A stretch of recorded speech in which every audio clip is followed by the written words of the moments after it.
This might sound silly, but I'm going to open up this review by saying this. And again, I know it sounds silly to some, it sounds goofy, but this is how I honestly feel now.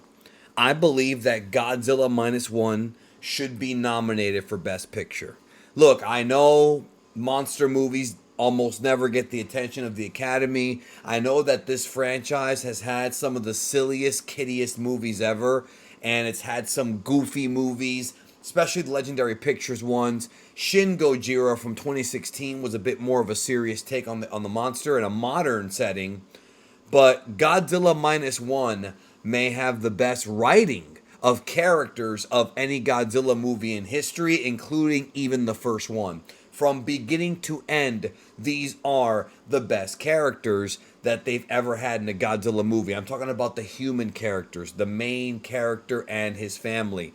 These characters were so well written that by the end you may end up with soaked eyeballs. I didn't cry when I saw this movie, but my God, remember how Shin Godzilla had that very disturbing ending?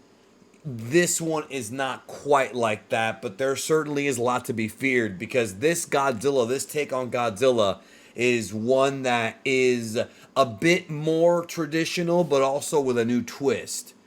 Meaning that there were some concepts and ideas that were borrowed from Godzilla, from Shin Godzilla, but this one takes it to a new level. So this film was written, directed, and done with visual effects by Takashi Yamazaki. Now, Yamazaki is a guy who has produced a number of fantastic films, including even some anime. He also did the Dragon Quest movie, which was, as a Dragon Quest fan, not that great.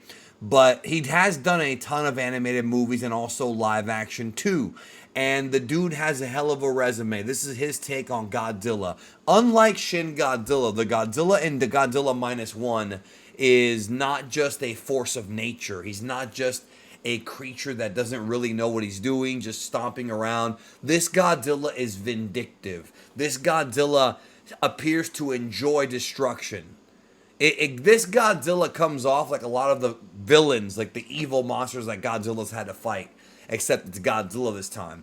But you have to remember that this is not one of those films that's like those. This is a very different kind of movie, and really what it was a very well-made, well-crafted story within the parameters of a giant monster attacking Japan. It's a well-written, well-scripted movie, and that's why I think it, and well acted, by the way. I gotta get into the performances here because even though I watched this subtitled, you still, the eyes, the way they deliver the lines, like this is fantastic stuff. So Ryonosuke Kamika plays Koichi Shinkishima.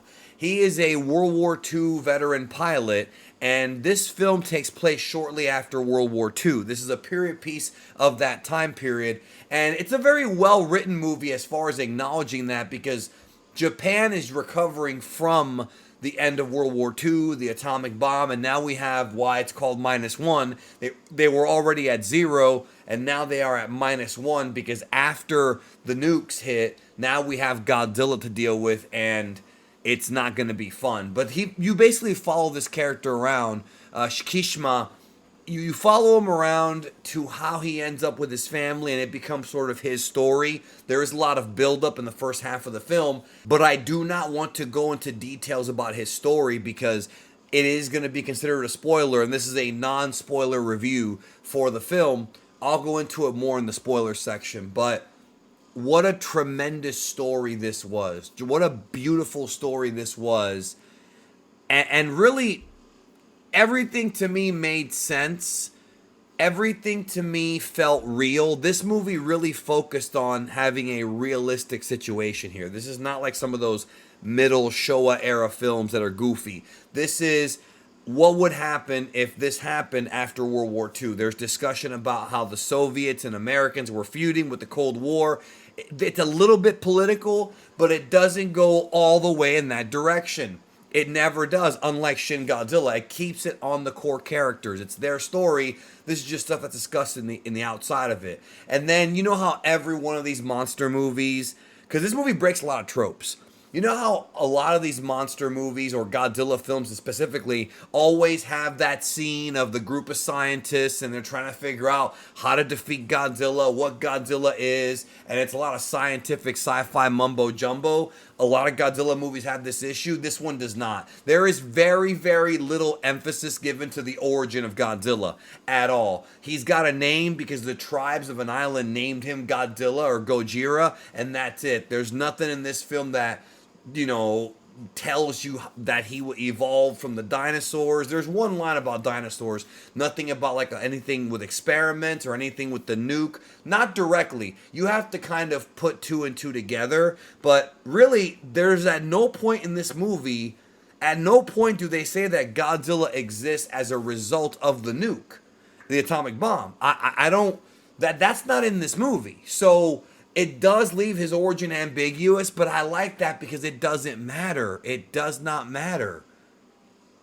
Visually, I thought Godzilla looked great. There might have been a couple scenes with some janky CG. I noticed it in the movie theater, maybe not so much if I watch it on a smaller screen, but there is some janky, CG, but it's not anything that took me out of the film. The Godzilla in this movie is frightening and terrifying, and even though you might not see as much of him as you think you might, it's not like 2014. You care about the characters, they carried the story, and when you see Godzilla, it's like the icing on the cake. But it focuses on not just the one family, but how they deal with Godzilla, and it's just really powerful stuff, and doesn't bog you down with technical stuff or science mumbo jumbo. It's just a straight up drama film about how people deal with an attack that could be worse than an atomic bomb, because Godzilla is a moving creature and he appears to enjoy destruction in this film. He appears to not just not want to destroy things on accident. No, he seems to enjoy destruction, and that makes him maybe the most terrifying Godzilla ever, because this one knows what he's doing. You understand what I'm saying? I think one of the controversial things about this film that's going to come out, as far as like from the fan base goes, is going to be about the ending. I love the ending of this film, but when I say the ending, I don't mean the ending of this film as far as the human characters go, because that was beautiful. That was tear-jerking. I'm talking about what they kind of do to Godzilla and like what the finale and what the plan was. Like, people are going to probably criticize that. It is different, though. It is unique. It's not in any way like the previous films have tried to figure out a way to beat this thing. It's just different. It's very different, and it actually kind of fits a bit more with the time. It really does. Emotionally, though, the movie touches me. The characters, as I mentioned, really make this film. And I'm not joking when I say this thing needs to be nominated for Best Picture. I'm not saying it is the Best Picture, but a nomination would do it well, because Takashi Yamazaki has made one. It's easily in my top 5. I don't know if I like it more than the 80s version of Gojira versus King Ghidorah, or if I like it more than Shin Gojira or the original, but it's in the top 5, and it might actually end up being top 1 at some point. I know it sounds ridiculous that I just saw the movie. I want to see it a few more times before really coming up with that conclusion, but this movie moves you emotionally, and that's something people struggle with when it comes to these monster films. A lot of folks go see these things just for the destruction, just for like the chaos and the sci-fi aspect, and maybe even the monsters fighting, like in some of the other Godzilla films. But this right here, this film is so well made that this movie has to be the blueprint for all future Godzilla movies. I'm not saying you have to do them exactly like this, but whenever Toho wants to bust a proverbial, I was going to say something nasty, but whenever Toei wants to drop the bomb, no pun intended, on the world with a good, well-made Godzilla movie, go back to this formula because it works. But it's going to require great actors, great writing, and enough to keep people happy as they're watching the movie.